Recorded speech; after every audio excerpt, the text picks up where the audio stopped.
It's been a while since Valve announced SteamOS, Steam Machines, and along with them, the Steam controller.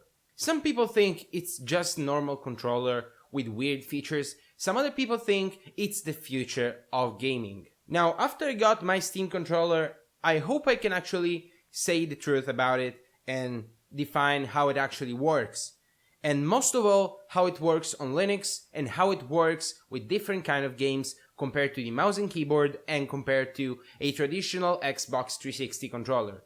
So with no further ado guys, let's get into it.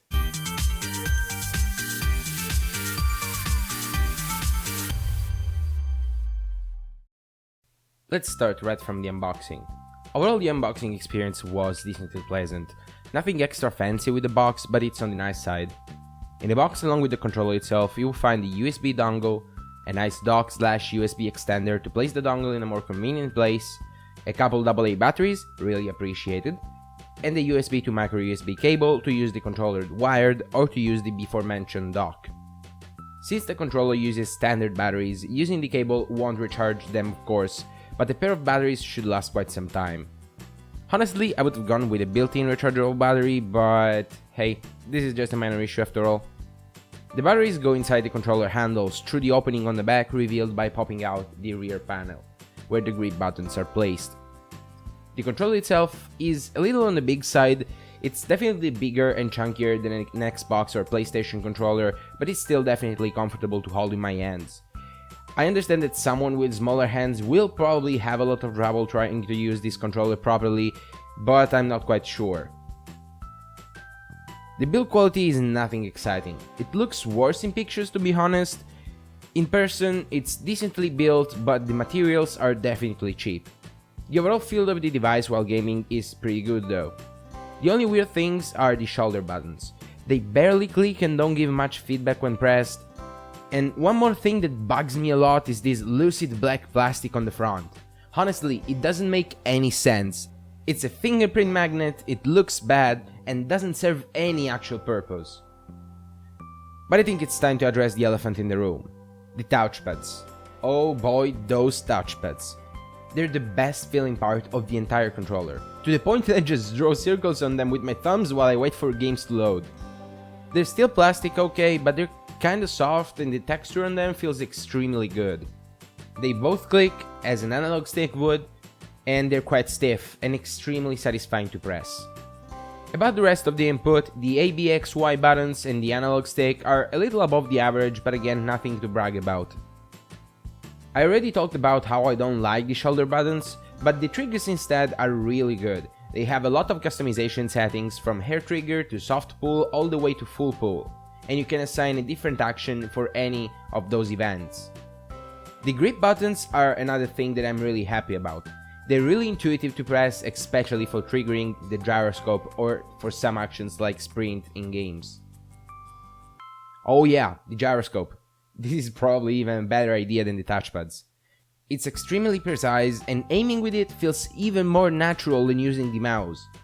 It's like you're holding the gun yourself and you're physically angling it for the perfect shot. I gotta be honest, when making a heavy use of the gyro, the obvious lack of recoil feels really weird. In most games, the weapon recoils by itself when firing, moving the aim up, but since you don't have such feedback on the actual controller, well, it feels weird. Now let's talk about actually using the controller. It's a different experience. You definitely have to get used to it. I tried some different kind of games with this controller to experiment with it and see where it actually works the best.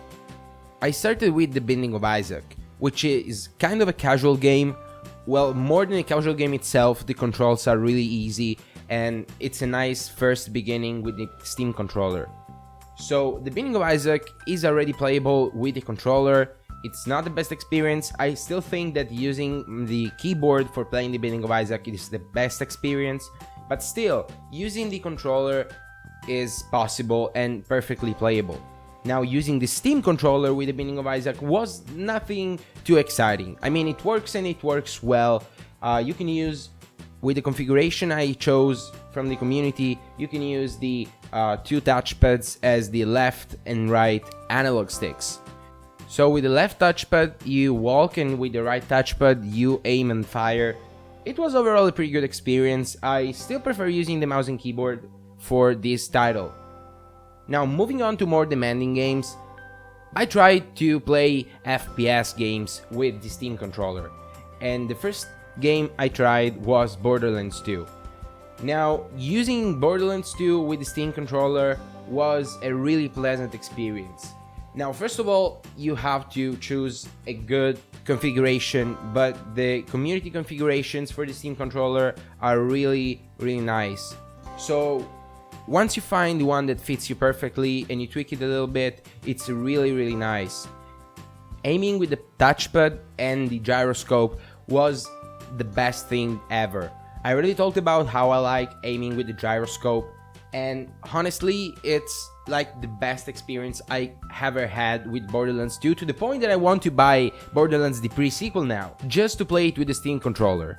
Now, the thing about Borderlands 2 is that while it's an FPS, it's not as chaotic as any other FPS you can play.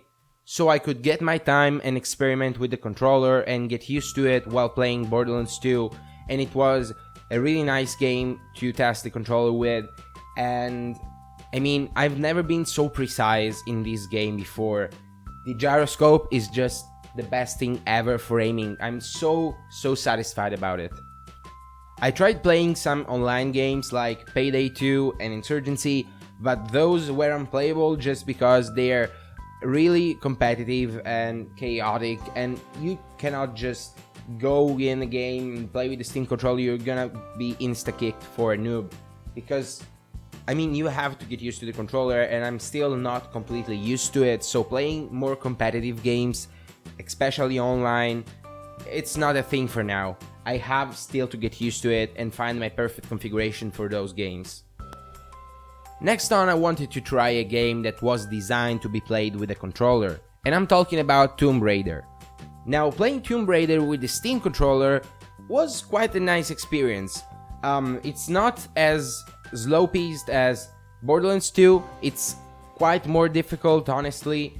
While it was a nice experience for exploring and climbing and whatnot, when there was a time to fight and shoot in Tomb Raider, it felt weird. I did not have the time to aim correctly, and it was just overwhelming for me. So I say it again, I gotta get used to it. It's not intuitive as a first try, because I mean, it's a different concept of an input device that you have never seen before. You've never tried something like this, so you gotta take some time. And playing a title that can be quite chaotic as Tomb Raider with the Steam controller is a no-go for me, at least at this time. Maybe in the future, when I get more used to the controller, I would play this game again with it, but for now it's a no-go. Now, finally, I wanted to try a weird title to use a controller with, and I'm talking about Torchlight 2. Now, Torchlight 2 is one of those games that you cannot even imagine playing with a controller, and so I wanted to try the Steam controller to see how it actually worked.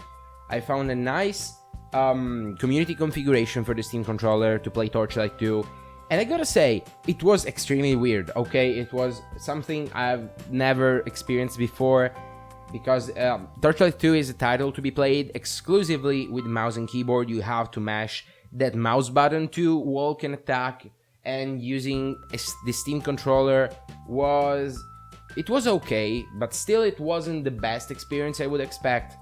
It's a nice experiment, it was playable, but I wouldn't rely on the Steam controller for playing extensively Torchlight 2, or any other kind of game like it. I also wanted to show you this little software I found that's called SC Controller. Now, this is like a third-party driver for the Steam controller. It's compatible with Linux only. If you're using Linux and you have the Steam controller, you should really check out SC Controller. It's like having the configuration that you have on Steam for the controller, but out of Steam. So if you want to play some game like, I don't know, Sonotic maybe, any title that you do not have on Steam and you want to play it with the Steam controller, you can use SC Controller to configure your controller and play any title you want as you want it, so you can customize everything with SC controller just as you would on the actual Steam controller interface on Steam Big Picture. One of the weird use I made of the Steam controller is using it as a remote for my computer. I watched a lot of Netflix recently, and since I want to watch Netflix on my couch, every time I wanted to pause or to skip a part or to change the program I was watching, getting up from the couch and using the mouse was really annoying. And the Steam controller was really nice for this use. I just configured the Steam controller to act as a mouse, and it was a really pleasant experience. And using a trackpad is obviously natural for everyone. So just sitting on the couch and navigating using the Steam controller was an actually really great experience and makes this device even more versatile. And it shows that it can be used in many different situations and not only for gaming. So guys, this is gonna wrap up this video. Thank you very much for watching, I really do appreciate it. If you like this video, please make sure to press the thumbs up button down there, and also remember to subscribe to my channel if you want more of this. Again guys, thanks for watching, I'll be seeing you in the next one.